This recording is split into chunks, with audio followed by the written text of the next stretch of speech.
విజయ గీతము మనసారా నేను పాడేదా నా విజయము కై ప్రాణత్యాగము చేసావు నీవు విజయ గీతము మనసారా నేను పాడేదా నా విజయము కై ప్రాణత్యాగము చేసావు నీవు పునరుద్ధానుడ నీవే నాలాపనానికే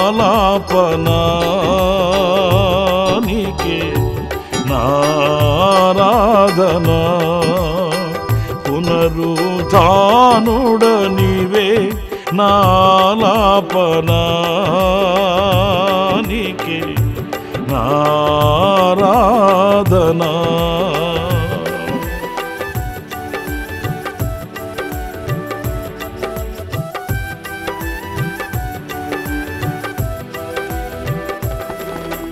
ఒక నీ ఆయుషు ఆశీర్వాదము నీ వశమై ఉన్నవి నీ సరిహద్దులలో నెమ్మది కలిగెను నాలో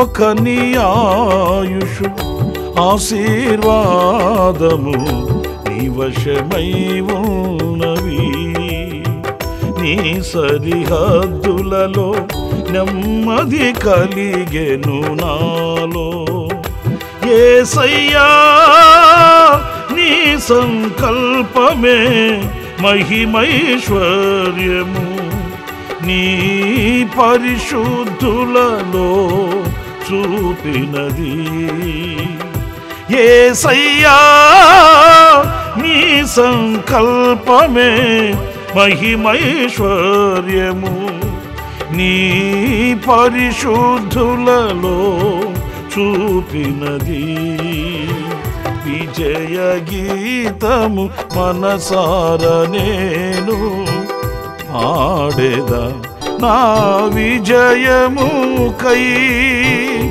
ప్రాణత్యాగము చేసావు నీవు విజయ గీతము మనసారా నేను పాడేదా నా విజయము కై ప్రాణత్యాగము చేసావు నీవు పునరుద్ధానుడ నీవే నాలాపనానికే నారాధనా పునరుద్ధానుడ నీవే నాలాపనానికే నారాధనా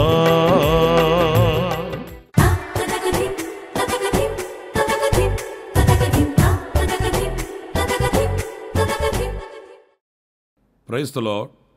ప్రభు అయిన యేసుక్రీస్తు నామములో మీ అందరికీ హోసన్నా మినిస్ట్రీస్ తరపున హృదయపూర్వకమైన వందనాలు తెలియపరుస్తున్నాను. ప్రభు మిమ్మల్ని దీవించి ఆశీర్వదించునుగాక. పురులర ఈ పూట పరిశుద్ధ గ్రంథంలో నుంచి హెబ్రీ పత్రిక 11వ అధ్యాయం 24వ వాక్యాన్ని నేను చదువుతున్నాను. జాగ్రత్తగా ఆలకించండి.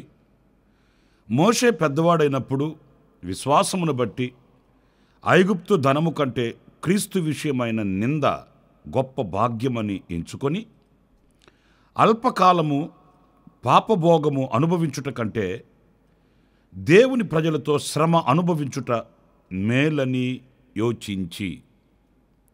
ఈ మాట మనకు బాగా పరిచయమైన మాటే. కానీ ఇందులో ఒక చక్కటి విషయాన్ని మనం ధ్యానించవలసి ఉంది. అదేంటంటే మోషే ఒక నిర్ణయానికి వచ్చాడు, ఒక తీర్మానం చేసుకున్నాడు. ఈ తీర్మానమే చాలా శ్రేష్టమైనదండి.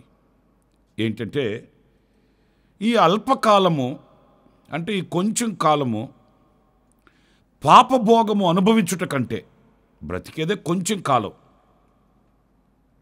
దేవుడు మనకిచ్చిన ఆయుశేషమే చాలా కొంచెం. అది ఎంత కొంచెము అనేది నిర్ధారించి చెప్పలేనంత. 50 ఏళ్ళ, 60 ఏళ్ళ, 30 ఏళ్ళ, 70 ఏళ్ళ, ఎవరికి ఎంత ఆయుష్ను ఆయన అనుగ్రహించాడో మనకు తెలీదు.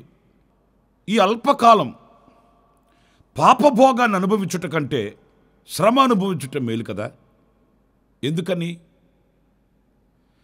పాపభోగము వలన కలిగే ప్రతిఫలం బహుభయంకరంగా ఉంటుంది. శ్రమ వలన కలిగే బహుమానం ఎంతో శ్రేష్టమైనది, ఘనమైనదిగా ఉంటుంది అనేది ఈ దైవజనుడైన మోషే వివేచించగలిగాడండి.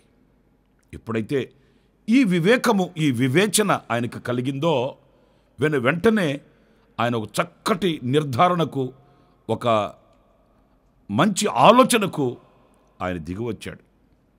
ప్రియులారా, ఇక్కడ శ్రమ అనుభవించుట మేలు అని ఎందుకన్నాడు? ఏంటి అంటే ఆ శ్రమలో ఆయనకి ఏదో శ్రేష్టమైనది కనిపించింది. ఏమై ఉంటుంది? పరిశుద్ధ గ్రంథంలో 119వ కీర్తన 71లో కూడా ఈ మాట మనం చదువుతామండి. నేను నీ కట్టడలను నేర్చుకొనున్నట్లు శ్రమ నొంది ఇండుట నాకు మేలాయను. ఇక్కడ సమాధానం దొరుకుతుంది చూడండి మనకు. శ్రమ కలిగి ఉండుట, శ్రమ పొందుట మేలట. ఎందుకు అనంటే నీ కట్టడలను నేర్చుకొనున్నట్లు. నిజమే, మనం శ్రమల పాలైనప్పుడు, శ్రమ మనకు కలిగినప్పుడు ఆయన కట్టడలు మనం నేర్చుకోగలుగుతామండి. ఆయన కట్టడలను మనము చూడగలుగుతాము. ప్రియ దేవుని బిడ్డలారా, చూడండి, అన్ని సమృద్ధిగా మనకున్నప్పుడు, అన్ని సౌకర్యాలు మనకు ఉన్నప్పుడు దేవుని కట్టడ, దేవుని యొక్క నియమము, ఇవి మనము అంతగా ఆలోచించము, నేర్చుకోమండి. అన్నీ మనకు ఉన్నాయి కదా. ఇక అనుగ్రహించిన ఆ ఆశీర్వాదానికి మన పాత్రులము అన్నట్లుగా మనం నడిపించబడుతుంటాము. శ్రమ కలిగిన నాడు ఆయన కట్టడలను మనం నేర్చుకోగలుగుతామనంటే ఆయన ఏ విధిని విధించి ఉన్నాడు, ఎలా నడిస్తే మనం దీవించబడతాము, ఏ మార్గంలో వెళితే మనం ఆశీర్వదించబడతాము, ఎలా బ్రతకాలని దేవుడు మనల్ని నిర్ణయించి ఉన్నాడు, ఇవన్నీ దీర్ఘంగా ఆలోచించగలుగుతామండి. ఆ కట్టడల విషయమై మనం జాగ్రత్త తీసుకుంటాము. అందుకే మనం పాడుకుంటుంటాం కదా, శక్తికి మించిన సమరములో నేర్పితివి నాకు నీ చిత్తమును. అవును, అలాంటి శ్రమలు, పోరాటాలు, యుద్ధం లాంటి అనుభవాలు మన ఎదుట నిలిచినప్పుడే, మన శక్తికి మించిన అనుభవాలు మన ఎదుట నిలబడినప్పుడు, ఆ శ్రమల అనుభవాలలో ఆయన చిత్తం ఏంటో మనం పరీక్షించగలుగుతాము. ఆయన చిత్తాన్ని మనం తెలుసుకోగలుగుతాము. జయముతో ముందుకి మనం కొనసాగించబడగలుగుతాము. ఆయన కట్టడలు మనకు తెలియాలి అని అంటే ఈ శ్రమల అనుభవం అనేది చాలా అవసరం అండి.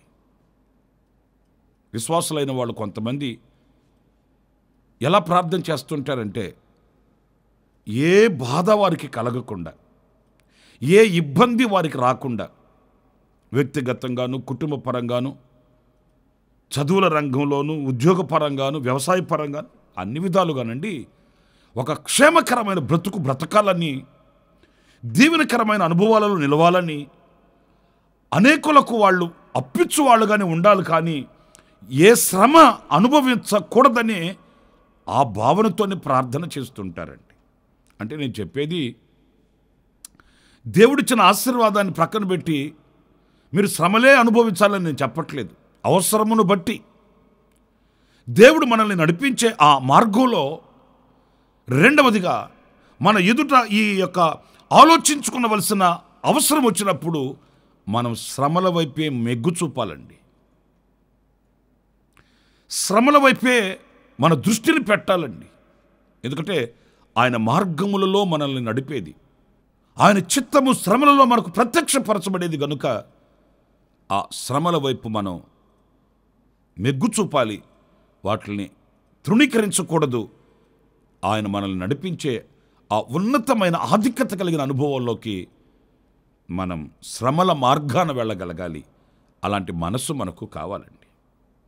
ఇకపోతే రెండవ విషయాన్ని మనం పరిశుద్ధ గ్రంథంలో మనం గమనించినప్పుడు, పరిశుద్ధుడైన పౌలు రోమాలో ఉన్న సంఘానికి పత్రిక వ్రాస్తూ ఆ పత్రికలో చక్కటి మాట చెప్పాడండి. మీరు చాలాసార్లు చదువుతుంటారు. 5వ అధ్యాయం 3వ వాక్యం నేను చదువుతున్నాను. శ్రమ ఓర్పును కలిగిస్తుందట. ఈ 3వ వాక్యంలో మనం గమనించాల్సింది, ఈ శ్రమ ఓర్పును కలిగిస్తుందట. ఆలకించండి. ఎందుకు శ్రమ పొందుట మేలు అనుకున్నాడు అంటే, ఓర్పు కలిగి బ్రతకాలంటే, ఓర్పుని నేను అనుభవించాలి, ఓర్పు కలిగిన విశ్వాసంగా నేను బ్రతకాలి అని అనుకుంటే, శ్రమ లేకుండా ఓర్పు ఎలా వస్తుంది? యుద్ధం లేకుండా జయం ఎలా కలుగుతుందండి?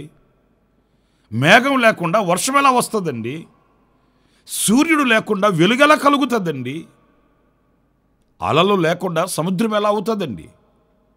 గనుక ఈ శ్రమ అనేది మనకు కలిగిన నాడు ఓర్పుకు తావు కలుగుతుంది.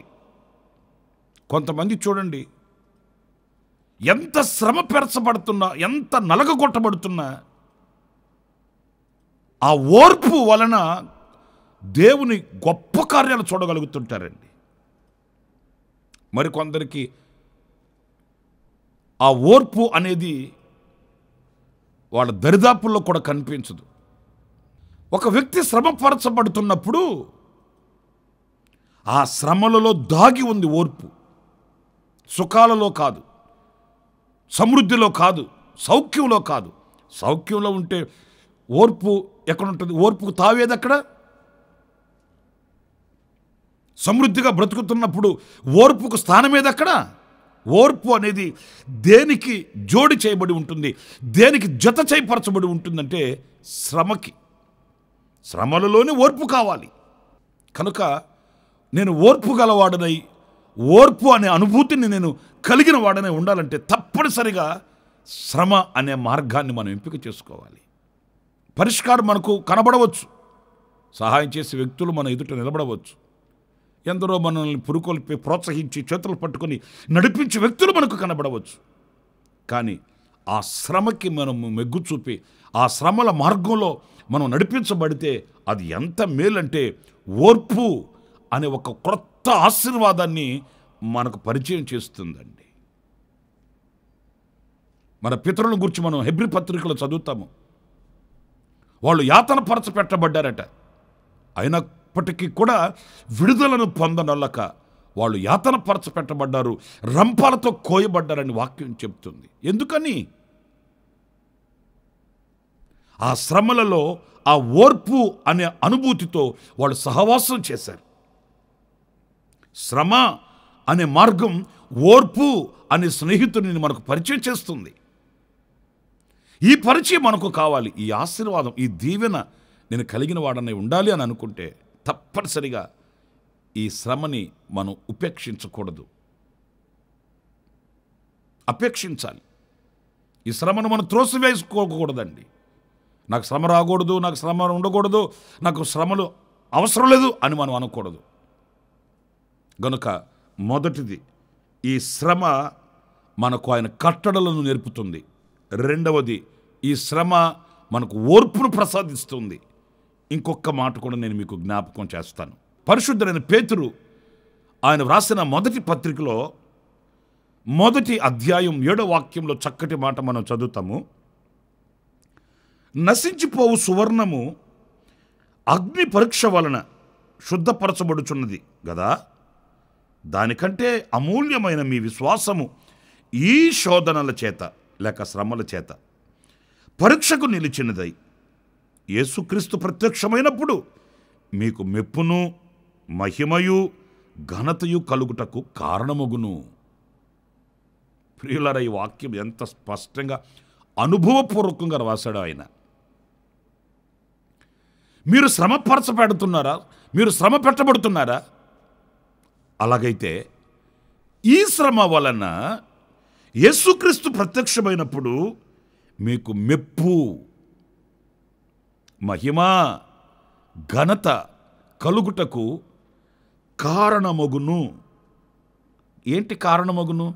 ఈ శ్రమ. మెప్పు, మహిమ, ఘనత మనకు కావాలంటే ఈ శ్రమల కారణంగానే మనకు వస్తుందట.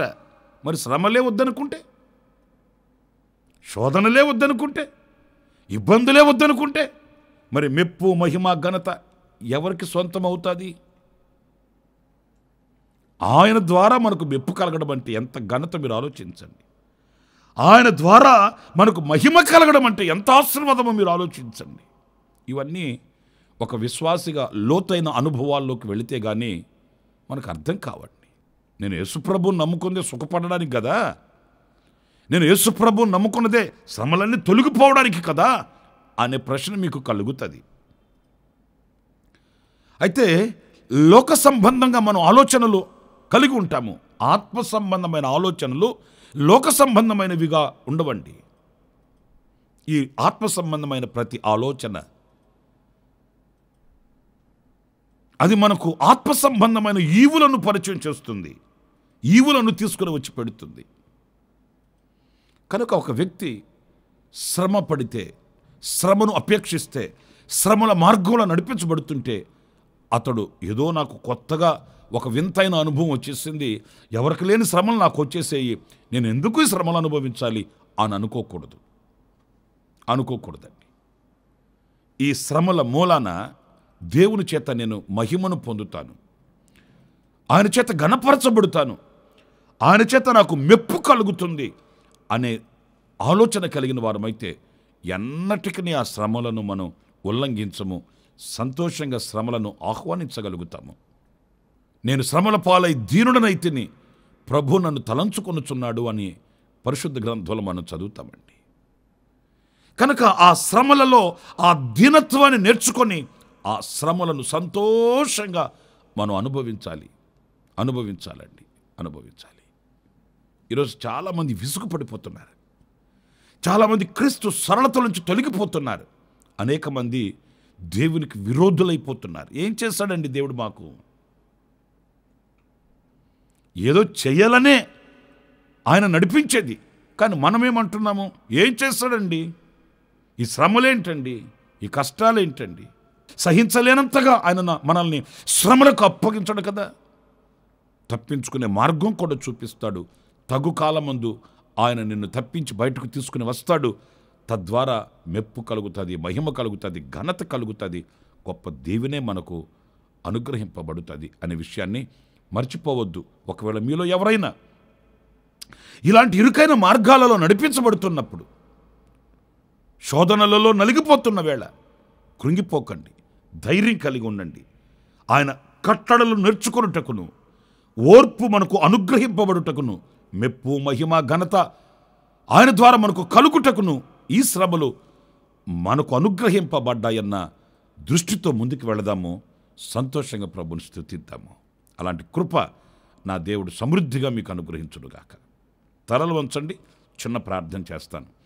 కృపా సత్య సంపూర్ణుడ, జీవాధిపతి అయిన ప్రభువా మీకు వందనాలు. ఆనాడు మా పితరుడైన మోషే క్రీస్తు విషయమైన నింద భాగ్యమని ఎంచుకొని దేవుని ప్రజలతో శ్రమ అనుభవించుట మేలనుకున్నాడు. ఎందుకంటే శ్రమల ద్వారా నీ కట్టడలను నేర్చుకోవడానికి, శ్రమల ద్వారా ఓర్పును పొందుకోవడానికి, శ్రమల ద్వారా మెప్పు, మహిమ, ఘనతను చూడడానికి ఆయన అలాంటి తీర్మానం తీసుకున్నాడు. మా వ్యక్తిగత అనుభవాలలో కూడా వివేకం కలిగిన వారమై శ్రమలను సంతోషంగా అనుభవించడానికి మాకు సమృద్ధి అని కృప మీరు అనుగ్రహించమని, మా చేతిని మీరు పట్టి నడిపించమని మమ్మల్ని మీ చేతులకు సమర్పించుకుంటూ యేసు నామములో ప్రార్థన చేసి వేడుకొనుచున్నాను తండ్రి. Amen, amen. ప్రభు మిమ్మల్ని ఆశీర్వదించి దీవించునుగాక. ఈ దినమంతా విశేషమైన కృప నా దేవుడు సమృద్ధిగా మీకు అనుగ్రహించునుగాక. Amen, amen.